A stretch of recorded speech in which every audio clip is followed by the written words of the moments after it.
it's a verdict that has shaken the telecom industry to its very core.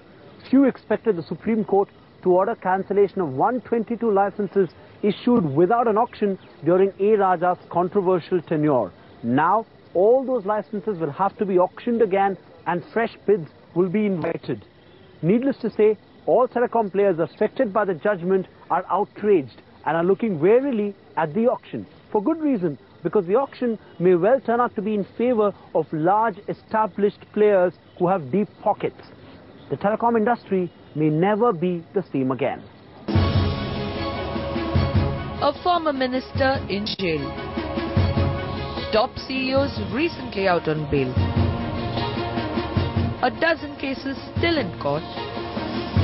And only 3 operators with profits to report. If you thought it can't get worse for telecoms in India, it can, and it has. In one stroke, the Supreme Court has squashed all 122 telecom licenses issued by the government without an auction after January 2008. The judgment, which will now change the dynamics of the telecom sector, has happened at the behest of one man. A man who has virtually brought the government to its knees. CAG had warned about it, CVC had warned about it, it all ignored. So I think it is in fact one of the biggest indictments of the collective failure of the government of India. The Supreme Court in fact slammed former Minister Raja and the Department of Telecom for gifting licenses at throwaway prices. Even the regulator was not spared. The apex court severely criticized TRAI for adopting a lopsided approach in recommending round of 2G spectrum at 2001 prices. The judgment, without a doubt, comes as an embarrassment for the government, which has for long maintained that the fault lies not in the policy but in its implementation. We are grateful to the Supreme Court for having provided that clarity today so that we know what the roadmap ahead is, and we will follow the directives of the court. On the face of it, the apex court order impacts 12 operators and 66.6 million subscribers. That's about 7.5% of the total subscriber base. In reality, it affects everyone who has anything to do with telecoms in India. The worst hit will of course be the 12 operators whose licenses stand cancelled, especially the ones who lose licenses across the nation. That's Uninor, Loop, Systema Sham and Videocom. Kumar Birla's Idea Cellular may have lost a dozen licenses, but most of these are in non-lucrative circles. The Supreme Court order is silent on dual-tech players like Arcom and Tata Tele Services, but experts believe that even these 2 operators may be at the receiving end. What do Tatas do? And what will Arcom do? It's only a matter of time that Arcom and Tatas are told, well, you too. Almost every service provider hit by the judgment is crying foul. Norwegian telecom giant Telenor, which entered the Indian market with a purse of 3,18,240 crores and in partnership with real estate firm Unitech, is now stuck in a market where it's going to be tough to stay and tougher to exit. We do not plan to roll over and die. We came here to stay. We came here with a long-term commitment. We are looking into legal options. We are looking into other various options, and we basically want to put all this on the table for the government to consider. Given its experience so far in India, Telenor, which incidentally is the 7th largest telecom operator globally, is leaving nothing to chance.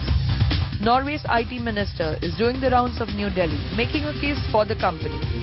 Experts though believe that the damage has been done, and India's image as an attractive destination for FDI will take a beating. Well, it may be seen as a strength of the judicial system, but a weakness in the government. A government that makes licenses, grants such licenses, should be able to stick to its promises. And in this case, a foreign investor will be severely hurt unless the process is properly carried out.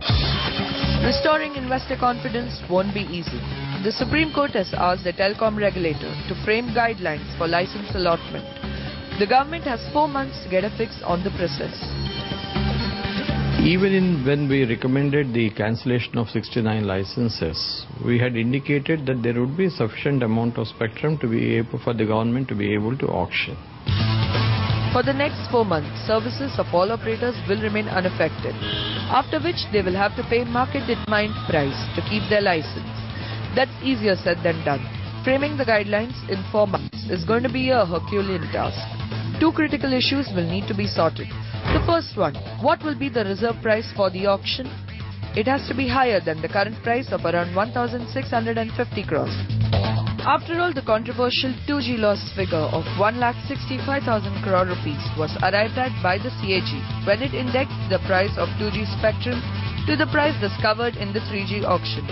But that comparison is irrelevant today, as the 3G auctions were scarcity-induced, and new telcos don't have the cash to put in an aggressive bid.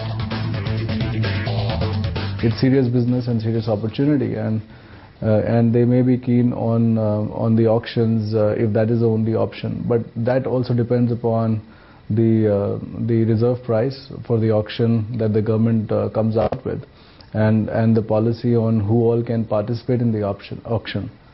Because if the auction is anyway going to be closer to what's happened on 3G or 4G spectrum, then I think there would be no business case for anybody to participate in the auction. None of the new entrants who has entered the market in 2008 and thereafter, there is no question of profits because no one was making any profits. So I think that kind of remains there, and any new entrant who further comes into India at this point of time through auctions or otherwise will have a challenging time in reaching profits.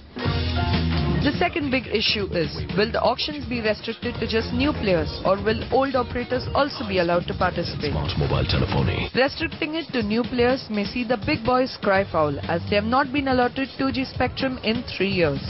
But allowing them to bid may make it unviable for the new players to even participate. Also, what if a new operator chooses not to participate in the auction? Will the government refund license fees already paid? This could well turn out to be a nightmare for the government.